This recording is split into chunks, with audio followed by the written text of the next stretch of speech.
Let's stop looking at our businesses as being businesses or being family. Oh, we're a big happy family because we never are. Why don't we look at it as building community? Why don't we change how we think about it and think about our business as being a community in itself? Yeah. So within a community, you have micro communities, which could be departments, but we're all in this community together. And it changes our mindset to be more servant-based rather than ego-based. And each micro community or each micro section has a purpose, and not one community is any better or above the other. It's all part of a whole. Yeah. Welcome to Playing with Perspective, the suspended animation podcast, where we hear real stories from real people and we tackle all sorts of fun topics in the areas of business, marketing, entrepreneurship, mindset, the arts, and, well, life itself. It's amazing what you will pick up. Thanks for joining us. Well, welcome back, everyone. Another great episode of Playing with Perspective, the suspended animation podcast, episode 246. I hope everybody's doing fantastically well coming up to the end of the year. I have a very, very amazing, smiling, happy guest on the other side, joining me all the way from Canada, Marc Haine. How you doing? Thank you. I'm doing absolutely phenomenal. Hey, thank you so much for the invitation to do this with you. My pleasure, man. Thank you for letting me on your show. It's the least I could do. So I really appreciate it. And today we're going to be talking all about lights, camera, action, turning business into a show-stopping experience. Very, very cool. So before Doesn't that give you goosebumps when you think about that? It does. Very cool. And we're going to be drawing all sorts of interesting parallels between Hollywood, production, film, and business. So that's going to be really interesting. But before I jump in, I thought I'd give everybody a little bit of an insight into who Marc is. He's a customer and employee experience strategist, keynote speaker, consultant, and author of Lights, Camera, Action. With more than 25 years of experience in hospitality, retail, and other customer-facing industries, Marc has created unique frameworks to help organizations build lasting connections to become the brand of choice. Marc's energetic, humorous, and authentic delivery makes him relatable and fun. He empowers business operators with unique tools to create jaw-dropping, show-stopping experiences that customers and employees deserve. Marc's podcasts, Marc Haine Live and Experience Leadership, the small business podcasts, have over 180,000 views worldwide. Wow. During his free time, if he has any, you can find Marc tossing a mean pizza, showing off his mad sourdough skills. If you're lucky, you might even see him on a comedy stage near you. Well, we've got lots to talk about already. Pizza and sourdough. You're ready. That's it. I can do a whole hour on that. Well, my background is all in hospitality, so I grew up in a kitchen. Wow, really? Yeah. That's cool. Because making sourdough is like the big thing now. Everybody in the States and in Canada, everybody's making their own sourdough. It's becoming a big trend. Well, it was something to do during the pandemic. It was the only thing that you could really keep alive because, well, the pandemic hit. Yes, that's right. And sourdough survived. People got into sourdough. I've been making sourdough. My sourdough starter it was born in 2005. Wow. So I've been making sourdough for that long. So amazing. Because you've got to actually make your own and cultivate your own starter and always have that on hand, don't you? Always. Yeah. You feed it. The big secret, people ask me what the big secret to start sourdough is. You have to give your starter a name. Right. Okay. So what have you called yours? You have to. Gossamer. Gossamer has been alive since 2005. I love it, man. That's fantastic. Well, anyway, let's move on because we'll have to bring you back to talk all about sourdough. But tell us a bit more about your background, why you do what you do, why you love it so much, and we'll dive deeper into your book and all sorts of other things. Sure. So I've been over 25 years in hospitality and been doing kind of the last 15 of those years were done as being a fixer. So I'd get call when a property is under a lot of problems. They can't compete within their marketplace. I work for casinos, hotels, restaurants. And so when they fail to be able to shake out of their kind of bubble Yeah. of their knowledge and their capacity, they call me in to come in and shake things up and change culture, start looking at the leadership dynamics of the organization, and start looking for hidden opportunities that when people have their head down working in their business, they're not working on their business. And because of that, they work with blinders on. And I help kind of shake that out. Yeah. And did that start out of the hospitality niche, or was that something that you just became much broader as a skill set? Yeah, so it started in hospitality back in prior to 1999. I had my own restaurant in Montreal, Wow, cool. and then I moved out to Alberta, and it was the first time that I actually got to work. I got hired by a casino, and it was the first time I got to work with a marketing department, a HR department, a finance department, and so on.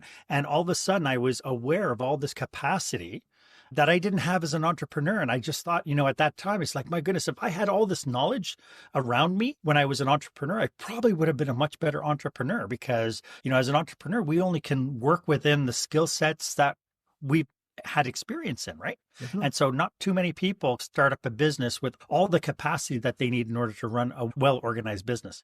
Yeah, yeah. Amazing. So you still love it to this day? You still love helping people build their brands, build their businesses, build their services? It's what I live for. And as you mentioned at the top of the show, I'm a customer and employee experience strategist. And so that kind of shakes up. I used to call myself a customer service expert, but then I realized everything we were doing in customer service, if we applied it to the employee side of the equation, we'd have much better customer service because we have much better employees.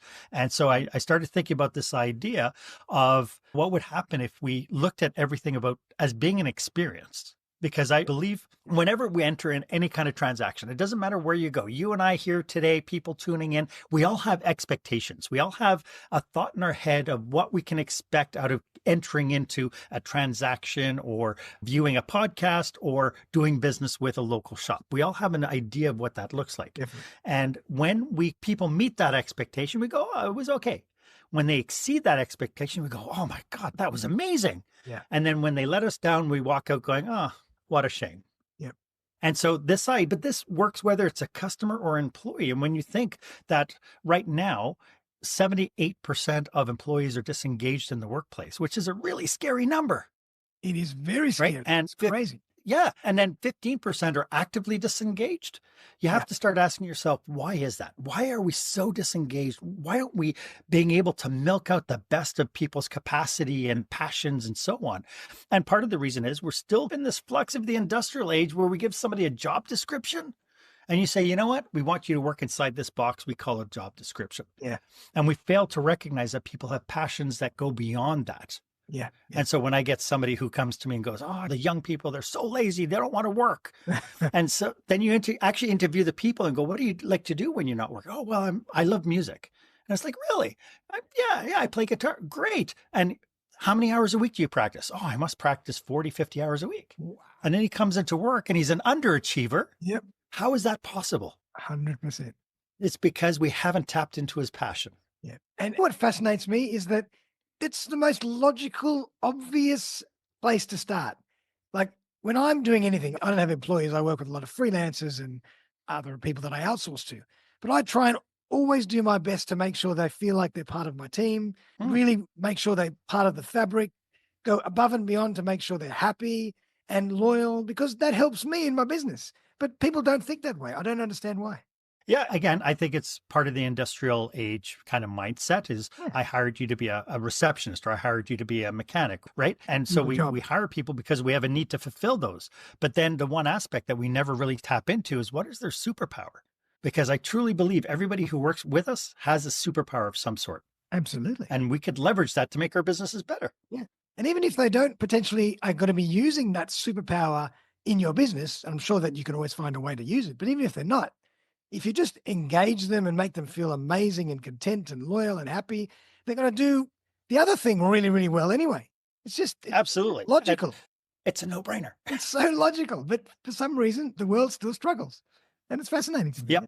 I agree with you. Yep. And it's still fascinating to me that people are being marginalized within their jobs. They're allowed to teeter on this edge of disengagement and so on. And I truly believe that, again, anybody that we do business with, anybody we have contact with, everybody's on a journey with us. A perfect test to that is, would you ask a 5-year employee the same questions you would ask somebody who's brand spanking new?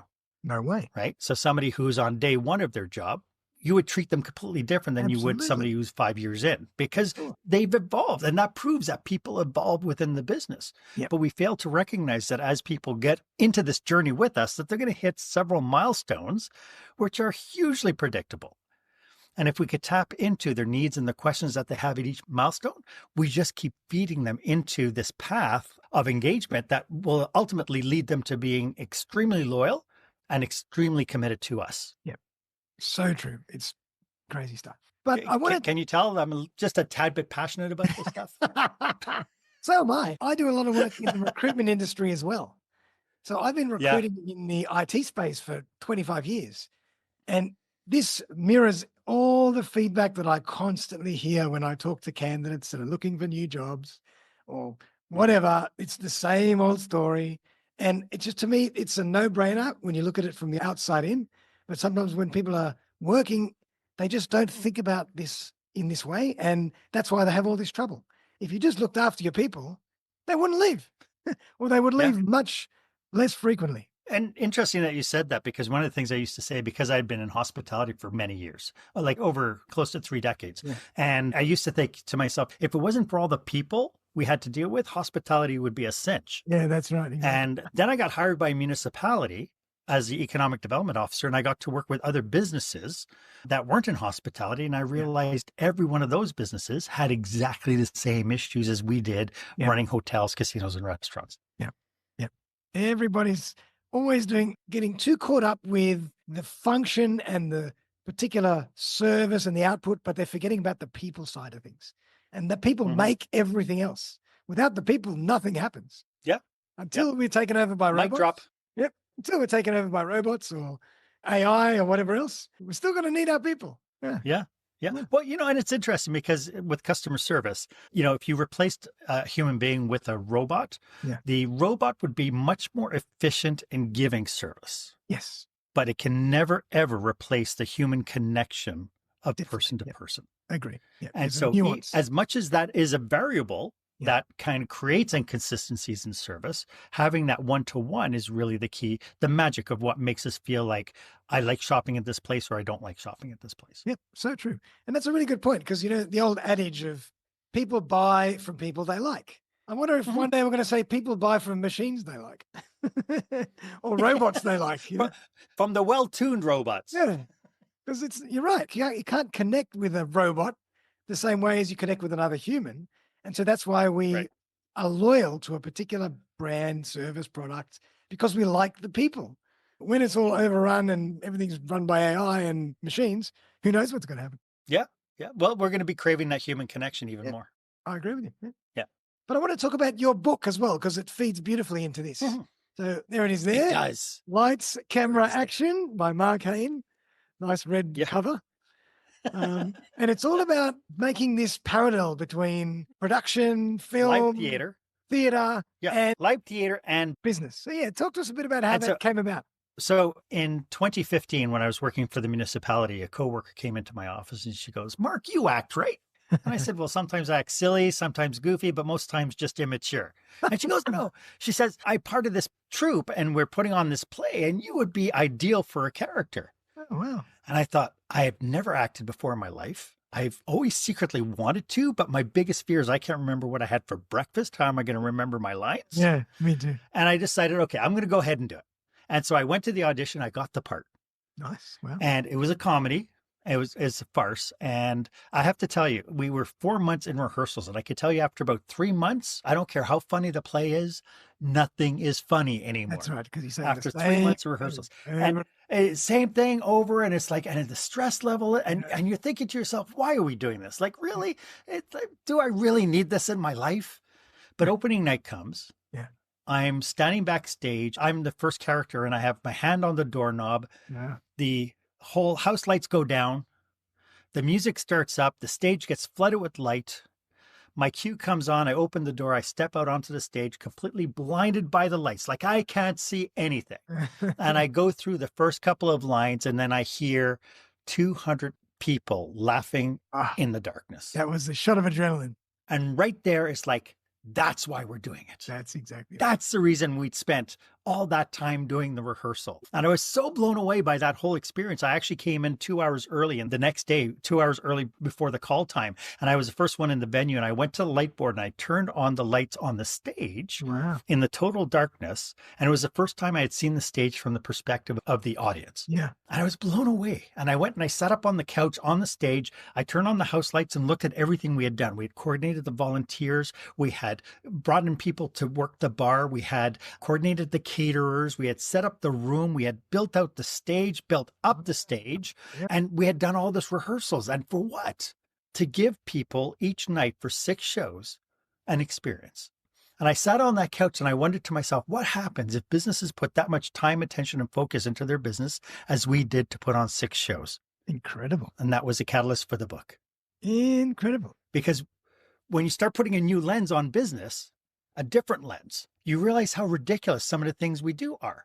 Oh, yeah. Like a perfect example is in hospitality. You might bring a server in and you interview the server, 10 years experience. Oh, great. You're wonderful. That's great. Yep. We're going to get you started. Here's the menu. Here's your apron. Here's the little card for the point of sale system. There's your section over there. Yep. Love it. Now imagine if that was theater. What? 10 years? You've done Shakespeare? Oh man, you must be a really good actor. Okay, here's your costume. Here's your script. You go on in 10. Insane. It would never happen. It would never happen. But yet in business, we expect that people will come in and we'll give them an onboarding experience to help them get familiar with our surroundings and assimilate kind of our culture. And then we leave them be. And then we wonder, why is it they're so frustrated 3 months in or 6 months in? How come they're detaching?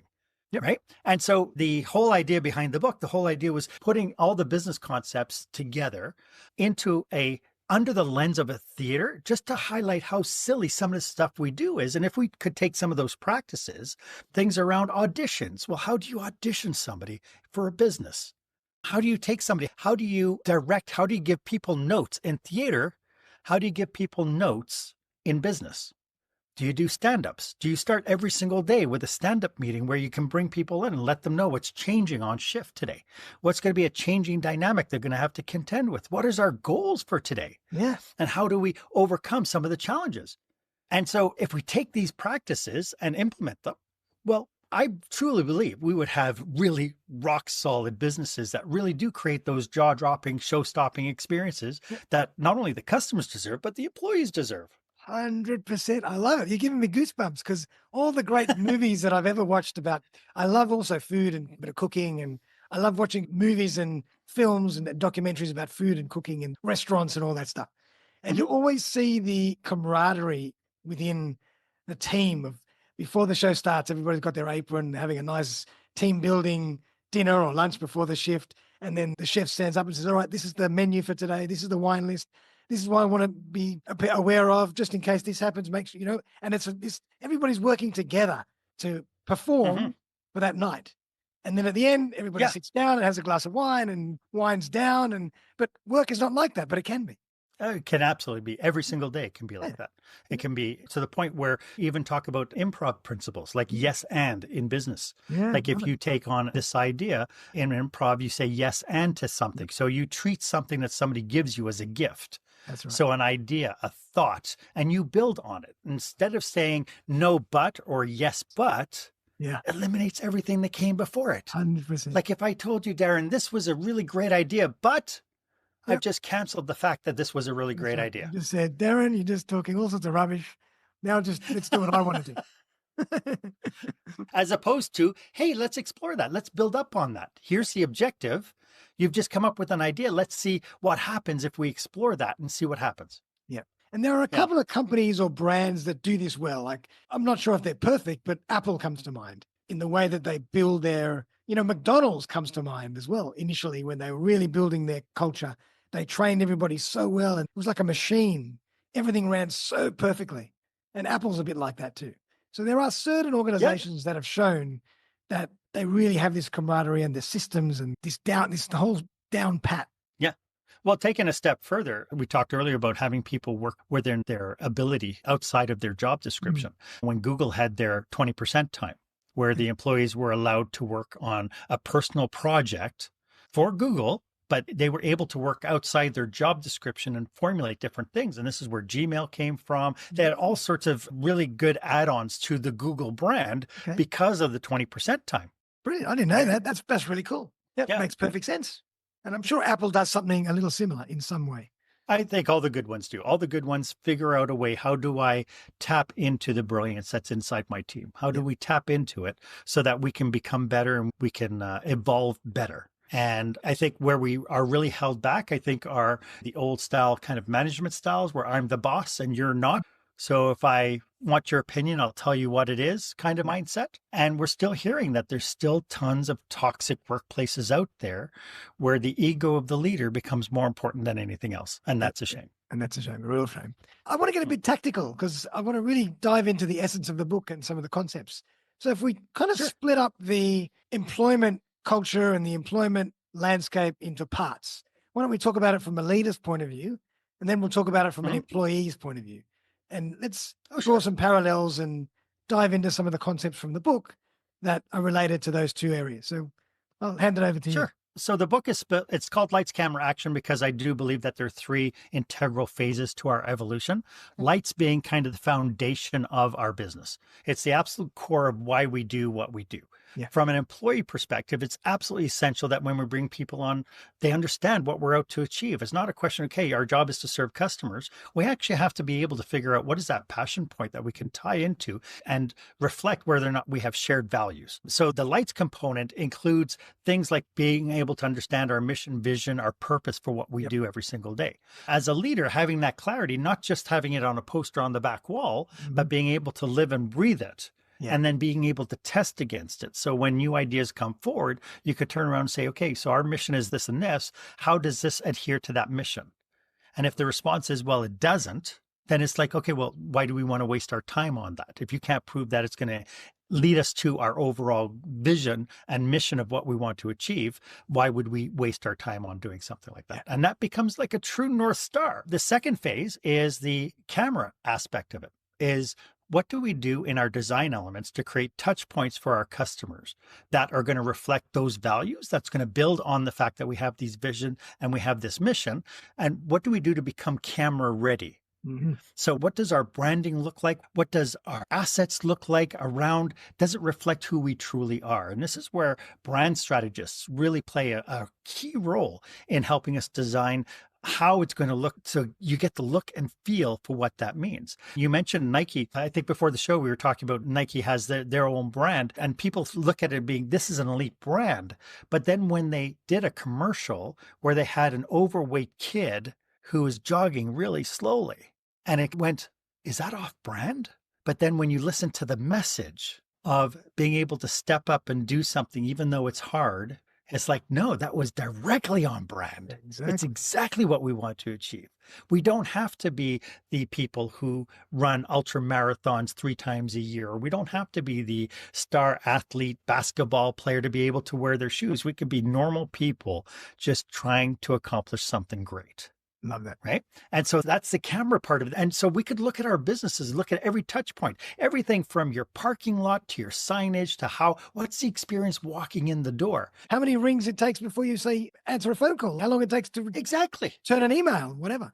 Exactly. And how long are you left on hold with that annoying message that says, thank you for staying on the call. Your call is important to me. I had dealt with one company and their claim to fame was that they had real live local people answering the phone. There you go. And when you think about all these different call centers in India and all this, and you get on the call and it's got to be rerouted and routed and everything else, and then somebody in India is answering the call, when you hear that somebody's claim to fame is everybody on our call center, it's a local call center, you get directed to here, we will not put you on hold, we will give you a human being to talk to. Amazing. How cool is that? Like amazing that that's so unique in this day and age. Absolutely. So the camera part is how does the customers and how does the employees interact with your business? And then of course, action is all about service delivery.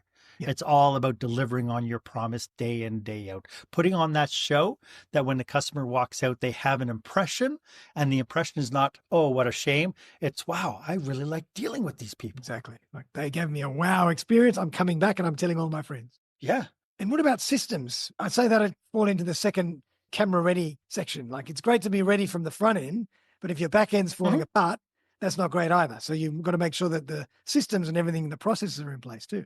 Well, and so again, if you think about this from the perspective of a live theater, it's like, what happens if a actor falls ill? What happens? Well, all the while you've been training somebody else to be able to do the thing so somebody could step in. What happens if something happens with the lighting or something happens with somebody forgets a line in the script or whatever? You have a team of people pulled together to be able to look at the incidentals and saying, how do we compensate for this? And so a perfect example of this is in the story in the book, I talk about a sous chef who came in, big day. They had a banquet for 600 people and he came in at 2:00 in the morning and the fridge was bone warm. Oh, no. The Freon, something happened with the compressor. They had all these groceries. They had all the pre-prep from the day before, everything sitting in the fridge. And the fridge was sitting like at 84 degrees, just slow cooking everything in the fridge, right? They were able to leverage, of course, what happens, you go into panic mode. And so from that point on, it's all hands on deck. They managed to serve the 600 people. They managed to get new groceries in, but it was crisis. And so a simple system would be when you walk in every day, you take independent temperature check of the fridge and you post it on a bulletin board. Halfway through the day, you do the same thing. At the end of the day, you do the same thing. So that becomes an early warning system. So for whatever we do, is there an early warning system and something we can do so we don't affect our customers? You know, people laugh at me because one of the first things I do whenever I do a property rescue, we're so dependent on technology that people want to pay with their credit cards. They want to be able to tap. What happens when that technology goes down? And we had this here in Canada a couple of years ago. We had one of the major suppliers shut down and people were putting up signs on their window saying cash only, cash only. But you couldn't get to an ATM because the ATM were using the same services. And we came to a complete standstill for 3 days. One of the very first things I do in any property is I go out and I find one of those old credit card processing machines. Cool. You know, with the little slips of paper from circa 1970 something, where you put the card in, you go, love it. Because at the very least, this acts as a little paper contract to your sale. So why am I going to stop my customers from being able to, why am I going to put up a barrier for people to do business with me when the technology goes, no, let's just pull out this one particular credit card thing. Let's put the paper in. Let's do it. You would manually. Worst case scenario, I can punch in all the credit card numbers afterwards and shred these things. The best case is I send them to the bank and I said to the bank, please process this. We'll write them down on a piece of paper and whatever. 100%. We become so handicapped when the technology breaks down now. So it's always good to be thinking outside the box and thinking of redundancy, thinking of checks, preempting any disasters. Think about your customers and what happens when something doesn't work. How can you overcome that? And then once you look from the perspective of your customer, the solutions are pretty clear. And so then how would an employee fit into this philosophy? How would they be thinking about showing up every day and what they're doing every day to make sure they're in line with the better vision and mission of the business according to these principles of theater? Well, in theater, we do rehearsals. We do rehearsals day in, day out. We do rehearsals until we're clear because rehearsals does multiple different things. Number one, it gets the team working together. Number two, it gives us, rehearsals tell us where we need to be, when we need to be there, and it gives us the words we need to say. Like that. And so in business, being able to train our staff, and unfortunately, when crisis hits, when we're not making the income, the revenue that our business should be making, the first thing we do, we cut training, which is a shame because the training is what will help you overcome that. 100%. And so being able to make sure that you have the stand-ups before shift, have a post-mortem at the end of the day. How did it go? What went well? What didn't go well? So that you're able to correct it for the next day. That's right. Is the key to being able to create what I call forever boarding. Love it. We have onboarding processes, and I think we need to drop onboarding and we need to start thinking more like coaches and think forever boarding. We need to be constantly supporting people in their growth within our business. And so these systems, these philosophies are very easily handled when we train people, when we get people together, get them on the same page, they drink the Kool-Aid, right? And everybody's peeing the same color Kool-Aid. And take that one step further is, what do you do to empower your employees to help your customers? Telecom companies are absolutely ridiculous when it comes to talking with customers. You call the help center. I remember my contract was coming to the end and I was being wooed by another tech company like they do. Right. They gave me this fabulous plan. So I told Uh-huh. my company, I said, I'm being given this. Is there anything you can do? And they're like, oh, no, I'm sorry. There's nothing we can do. It's like, I want to stay with you. I've been Yeah. with you for like 8 Crazy. years. I don't want to have to switch. And Yeah. they're like, oh, I'm sorry. There's nothing we can do. It's like, okay. So then I go with company B. Crazy. And within a week, I have company A calling back going, oh, what can we do? And it's like, but I gave you a chance. Yep. And they go, but we're willing to do this and this. It's like, but I gave you the chance. Why didn't you do it? 100%. Why did? And they said, well, we can't give our employees permission to do all this because then we'll lose control. Yep. Ridiculous. And even so far as Who to knows your say, customers more? absolutely. And even so far as to say anything, a lot of the time, anytime you start unsubscribing to anything, all of a sudden these amazing deals come through. Why don't you start offering some of those deals before so we don't get to that point? Keep us happy, keep us loyal, keep us referring other people instead of waiting to the very end we're about to leave to give us all the great service. It's crazy. What about having a prospect program that gives a bonus to new signups, but then you also have a reward program to reward your loyal customers over the long term? Like, what would it cost a telecom company to turn around and say, because you've been a loyal customer, month number 12 is no charge? Love it. What would it actually cost you? Because now we hit month number 13 or month number 1 in the new year, and I've just got a bonus. And it's like, am I now more apt to sign on for another 2-year deal? Absolutely. It's like that free cup of coffee, you get the coffee card, so many free after you bought so many. It's so simple. Yep. Just basic customer And when you loyalty. think about the cliches are there. It costs you 4 times more to woo a brand new customer than to keep the customer that you have. And so why not just suck back a little bit on this idea of profit? So one time out of the year, you're like, you know what? We're going to reward that loyalty. So we then will reap the reward of profit later on. It's short-term thinking versus long-term thinking. Maybe I'm just and too simple, Darren. And the same goes for employees as well. You don't have to only woo your customers, woo your employees too. Make them happy, make them stay, make them loyal, give them bonuses and unexpected benefits and surprises. And of course, they're not going to leave. They're going to love you. And one of the best things you could do is train them. Absolutely. When you train your employees, they stay. There's studies all over the place that you get about 300% return on investment for every dollar you spend on an employee. You get that back. And I truly believe that when we have people working with us, we're part of their legacy. And so we talk a lot about aftercare for customers. I strongly recommend that we start thinking about aftercare for our employees. Definitely. Doing check-ins for people who decide that they want to leave us because they want to go to a different company because they want to evolve. Yeah. And when people want to leave you because they're evolving, that's a good thing. You've done good. Yeah, You've helped them evolve, right? And that legacy is they go to a different company and they start telling people about what it was like to work for you. Yeah. And today I still get people who worked with me 15 years ago who are now in upper management subplace. And they say, Mark, we want you to come and train our team. Can we please hire you to come to our franchise conference? There you go.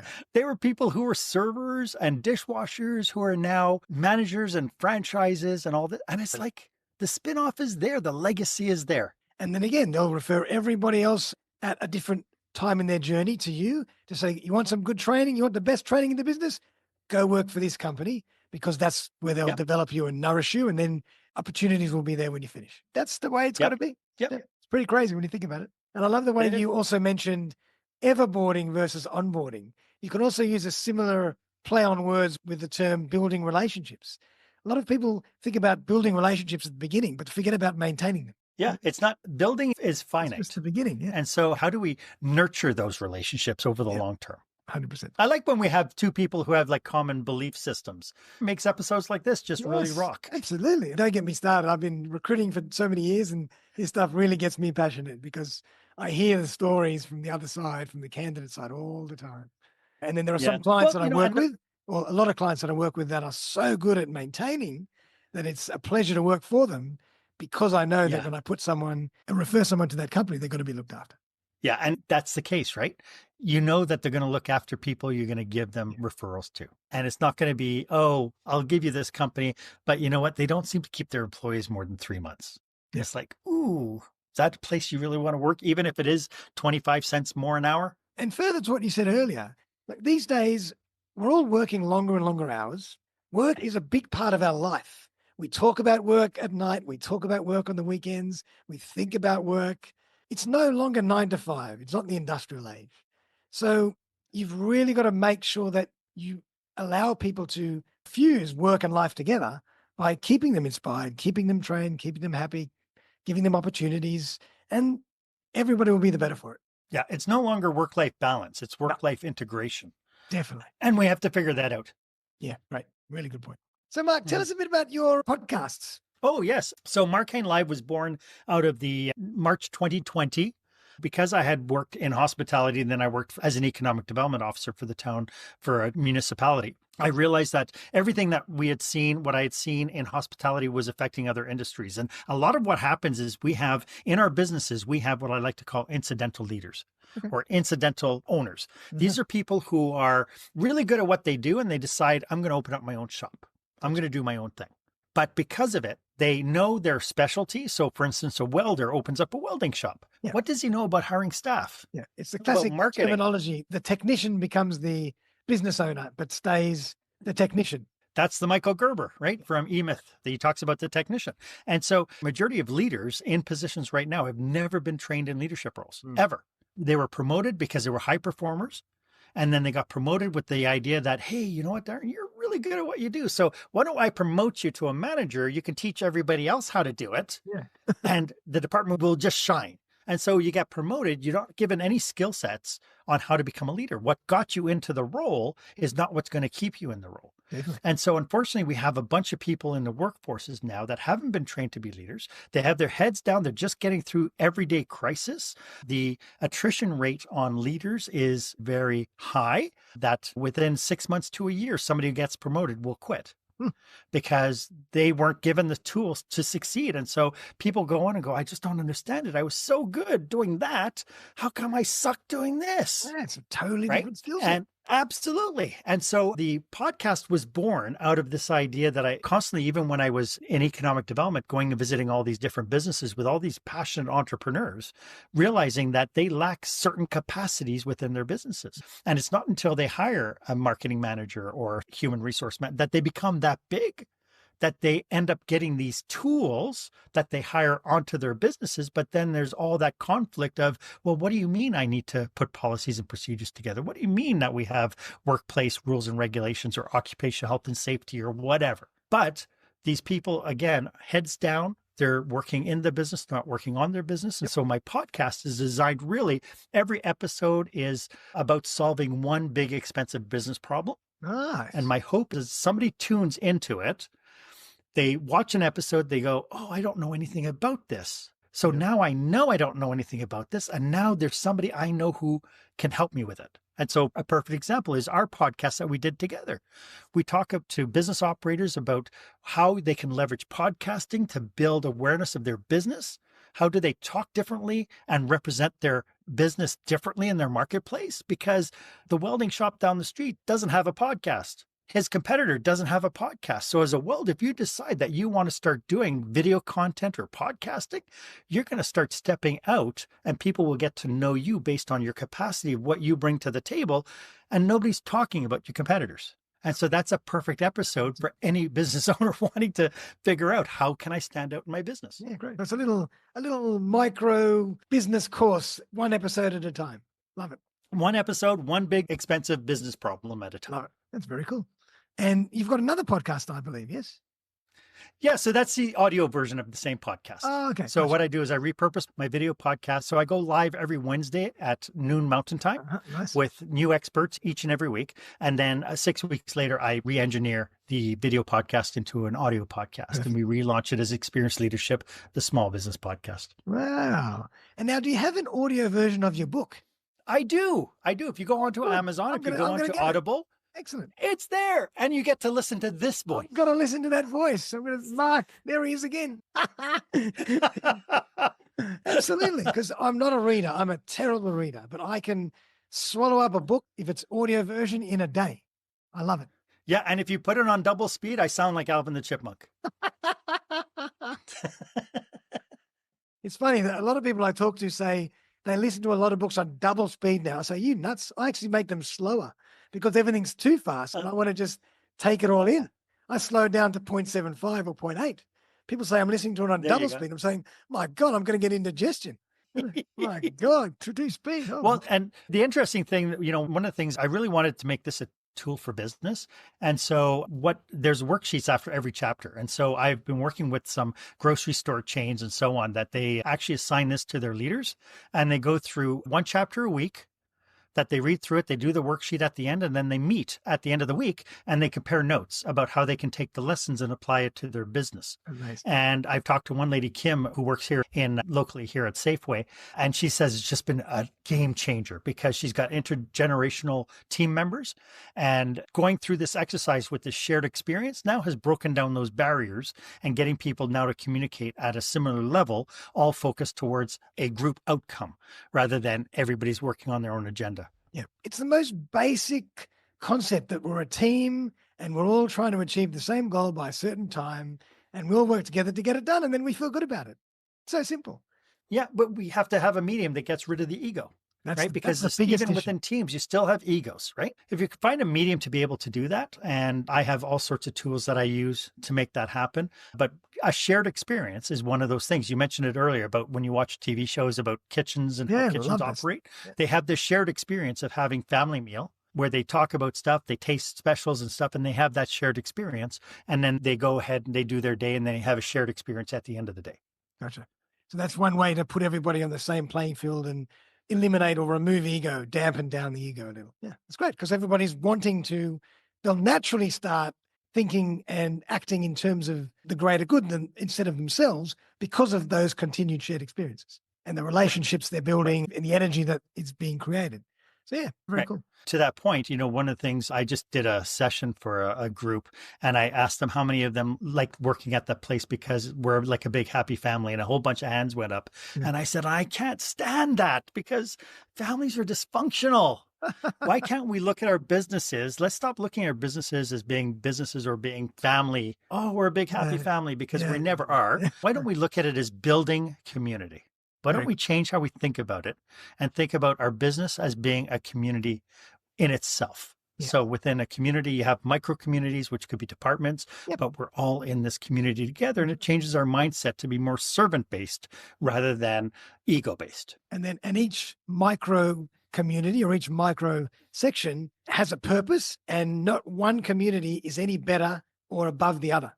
It's all part of a whole. Yeah. It's all we need every one of them to make it work. The benefit of the Yeah, you really do. And it gets rid of things like finger pointing, like, oh my God, I haven't been able to send off the payments because this department didn't put in their expenses or that one didn't put out their invoices. And when we start thinking about this idea of community, start thinking about how do we serve one another versus how do we compete with one another. Yeah, love that. Very, very cool. And what was the experience like writing the book? Was it easy to write, long, take a while? So once I had the framework, like once I came upon this idea of theater and business, it took a while. I knew that I wanted to have like 3 phases to it. And so I came up with lights, camera, action. But then as I wrote the book, the outline changed quite a bit for each section because it evolved.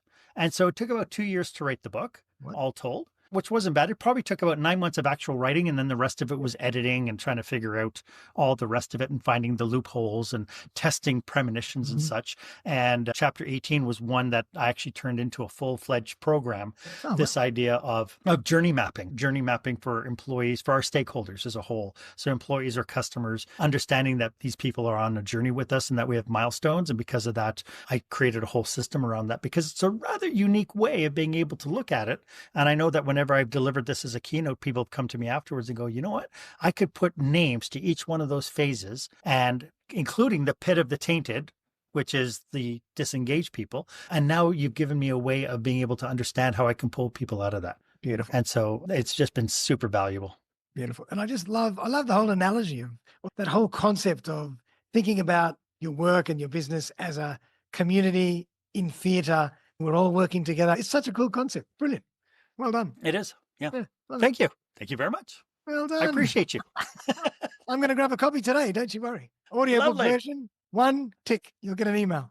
I would love that. And if you do, I appreciate any comments or testimonials or anything you could say about it. Love it. Well, Marc, it's been an absolute pleasure having you on the show. I really, really enjoyed that. We'll definitely get you back again because I think there's lots of stuff that we've just touched on.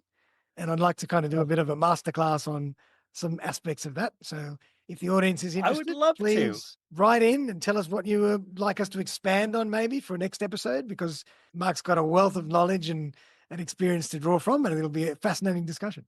So definitely do that. Well, thank you so much for having me. And for the people who are tuning in, if you want to go to my website, marchaine.com, there is a free touchpoint assessment. So if you don't know where to start with your business, a touchpoint assessment will help walk you through your business from the perspective of a customer. And it's cheap, it's free. And then once you have that awareness, you're well on your way to defining what's my problem and what needs to happen to fix this stuff. Love it. And so how do people find you? What's the best way? So marchaine.com, so M-E-R-C, it's spelled the French way because my father's from Belgium. And so you have to think of me like the French guy. So it's marchaine.com. You can find me on LinkedIn. Google me. You'll find me. Done. I'm everywhere. Done. Love it. So I'll definitely make sure we put all those links in the show notes, and everybody check out Marc's stuff. Incredibly intelligent, incredibly humorous, incredibly talented. And I look forward to listening to his book as well. So I heard goofy, silly, and there was something about intelligence. I don't know. I'm not quite sure there. Love it. Now, mate, I like to always leave my guest with the last word. So what would you like to leave our audience with? Any pearls of wisdom from Marc Haine? If you're running a business, you have to invest in your people. I know it's scary because people will always come up and say, well, what happens if I invest in them and they leave? The worst question is, what happens if you don't invest in them and they stay? And time again, it has proven itself that if you invest in your people will invest in you. Yeah, so true. And I hear this all the time. So if I put my recruitment hat on, please do that. It's a no-brainer. People will be much happier. You'll get better results. You'll spend less on recruitment. It's a no-brainer all around. So really, it makes perfect sense to me. It so is. Well, everyone, I hope you enjoyed that as much as I did. Marc, thank you for staying up so late in Canada for us. You're still fresh. Well done. And we'll My definitely get you back absolute again. pleasure. Love Would love to. Thank you. Pleasure. Well, everyone have a great one. We'll see you next week for another episode of Playing with Perspective, the Suspended Animation Podcast. And everybody have a great weekend. Bye for now. Thanks again for joining me for another episode of Playing with Perspective, the Suspended Animation Podcast. If you would like to join me as a guest on the show, I would be delighted to collaborate. Just reach out via www.suspendedanimation.com.au. Also, remember to click on the link in the show notes for loads of great podcasting resources, webinars, courses, and opportunities to help you on your podcast journey. Many of them free. Have a great day, and I'll see you next time.